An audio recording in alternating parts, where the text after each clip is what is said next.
Welcome back to my morning report analysis videos on Tuesday the 29th of January. Let's have a look at Eurodollar, which has again held on to the rally. Actually, really interesting move in the last few days. We've seen the Eurodollar hitting that rally on Friday, and then the rally continued yesterday above 1420, and I'll show you the implications of that. And then now is above 1420 and holding.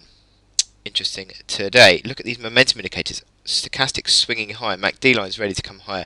It all sort of points towards, I think, what is now the continuation of this range. I'm sort of a buyer at 13 and a seller at 15. Basically, I think you can't really go away from that outlook, given the moves that we've seen in recent months. Every time we get towards 13 figure, it basically finds support. Yeah, you had that little move in November, but still, basically every time towards 13 the market buys it, but towards 15 it's a seller. Every time it hits 15 around that market mark, the selling pressure starts to come back in. So we're now above 1420, and the implications of that on the hourly chart I'll show you here, where you've seen that as a pivot. It was a pivot yesterday again, resistance, forming resistance throughout yesterday's session, then broke above it and is now supportive.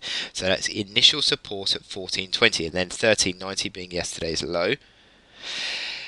And the sort of inference of that, this is the pivot. You can see 1420 consistently throughout the last month, and now means that you're opening the upside again towards the upper reaches of the range. So you've got positive near-term momentum. So little corrections back towards 1420, a chance to buy.